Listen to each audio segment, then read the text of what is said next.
Buenas tardes, profe. Mi nombre es Isabel Argüello y junto con mi compañera Colin Suárez y mi compañero Cristian Robles vamos a hablar sobre la geografía humanista y la geografía cultural. Para nosotros, creemos que para poder comprender bien este tema necesitamos dar como una breve definición primero de lo que sería la geografía como un todo. Lo vamos a definir según Humboldt. Es la descripción de la Tierra y los elementos que en ella habitan, considerando al ser humano como uno más de estos elementos. Además, la Tierra tenía que ser estudiada como un todo y de una manera empírica a través de observación. Entonces, en palabras un poco más claras, lo que él quiere decir es que la geografía es el estudio de la Tierra y el humano y su obra sobre ella.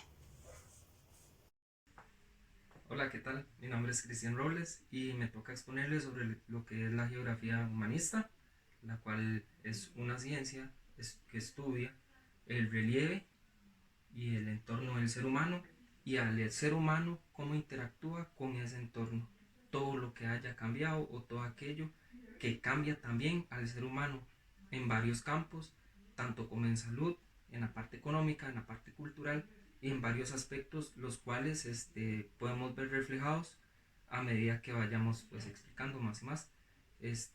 Primero que todo, esta es una geografía multidisciplinar, la cual básicamente se especializa en lo que es la interacción del ser humano con su entorno y cómo lo cambia.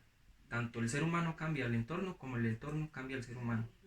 Podemos ver claramente esto en varios campos, los campos económicos, tanto como se puede construir un banco en un cierto sector, el cual puede generar tanto ganancias o cosas positivas para que éste salga a flote.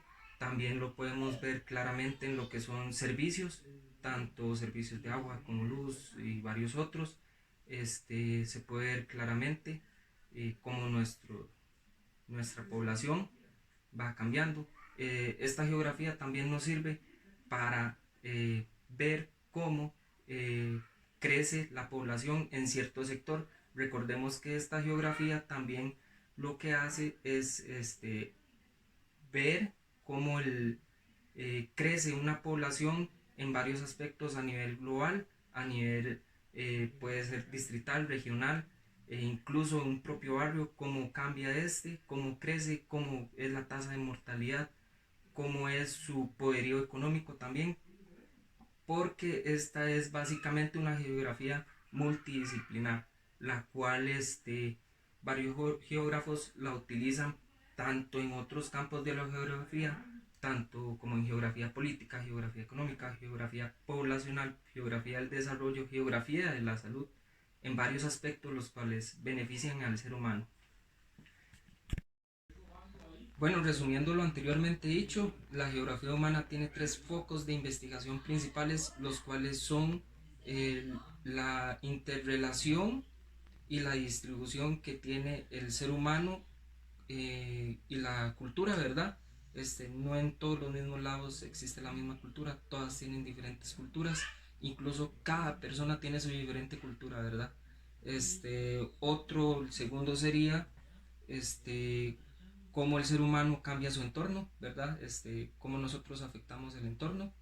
Y el tercero sería cómo los sistemas políticos, económicos y sociales se adaptan pues, a su lugar y cómo se adaptan también nosotros a esos lugares, ¿verdad? Esto claramente ayuda en las investigaciones a los geógrafos, ¿verdad? A que dé el resultado que ellos buscan o el que esperan por lo menos, el cual les facilite con su investigación o con lo que ellos quieren llegar a dar, ¿verdad? Este, Después, bueno, primero que todo no se ha hablado, digamos, del pasado, ¿verdad? Pues existen varias personas importantes, las cuales llegaron a dar la geografía humana tal y como es ahora, ¿verdad? Dieron hincapié y dieron los primeros pasos para que se conociera la geografía humana. El principal que podemos decir es el alemán Friedrich Ratzel, el cual fue el fundador de la primera cátedra de geografía humana por ahí de 1870 y él es considerado el principal geógrafo humano del planeta, ¿verdad? Pues dio hincapié y dio todos los pasos para investigar y más a fondo la geografía humana, ¿verdad? Y en Francia fue Paul Vidal de la Blanche, el cual dio el concepto principal de lo que es la geografía humana, que lo conocemos hoy como el ser humano se relaciona con su entorno, ¿verdad? Este, y esto pues ayudó bastante a conocer la geografía humana tal y como lo es ahora. Ok, ahora vamos a hablar de la geografía cultural. La geografía cultural es la que estudia los fenómenos culturales de las distintas poblaciones humanas y su vínculo con estas mismas.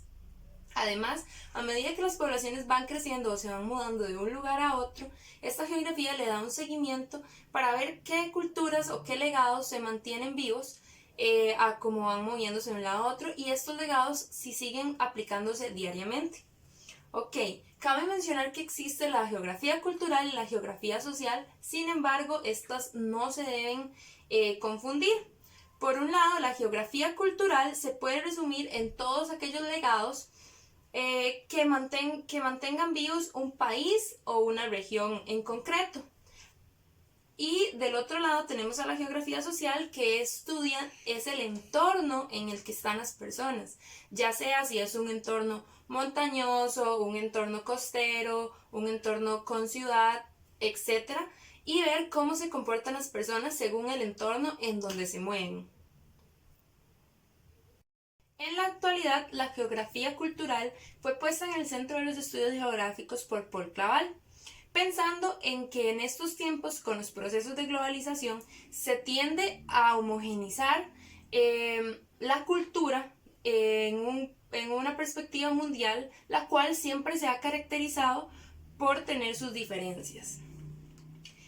Por otro lado, la vida social y los dominios espaciales son temas que en la actualidad tienden a ser culminantes para la geografía cultural, ya que con esto tomamos en cuenta la cultura, el medio y el paisaje. Cabe resaltar que el paisaje no debe ser visto como con una perspectiva descriptiva, sino más bien como un estudio geográfico con una perspectiva que nos ayude a mejorar y cuidar este entorno. Además, también buscar posibles soluciones si en estos entornos se ha actuado de manera negativa y con un impacto de la misma manera. Yo les voy a hablar sobre la principal diferencia que existe entre la geografía humanista y la geografía cultural. Es que la geografía humanista se enfoca en el estudio de lo que afecte directamente al hombre, mientras que la cultural de las diferencias que existen en una zona u otra. Es decir, no son las mismas necesidades que tiene una persona que vive en una zona costera a las que tiene una persona que vive en una zona montañosa. Para concluir, ambas geografías son muy importantes para la sociedad. Como futuros docentes debemos de buscar que la materia de la geografía vuelva a cobrar el mismo valor que tenía y que merece. Bueno, dando por finalizada nuestra exposición, queremos dar primero que todo muchas gracias, ¿verdad? Por la atención, y principalmente queremos mostrar la actividad, la cual, bueno, dadas las situaciones que hay ahorita por el coronavirus, ¿verdad? No podemos hacerla personalmente, pero esperamos la cual pues la hagan, ¿verdad? La cual sería que teníamos pensado hacer esta actividad, la cual es dividir al grupo en 4. Cada grupo va a tener un continente diferente, el cual, por ejemplo, el grupo 1 iba a tener África, el grupo 2 iba a tener Asia, el grupo 3 iba a tener América y el grupo 4 iba a tener Europa. Estos grupos tenían que buscar un país, el cual ellos mismos se pusieran de acuerdo, decidir cuál país era el que iban a escoger e investigar sobre ese país su cultura, como su cultura también ha involucrado también en los demás países, sea europeos, asiáticos, africanos o americanos, y cuáles son las principales características de su cultura, ¿verdad? Pero dada la situación no se pudo realizar, ¿verdad? Pero esa sería nuestra actividad.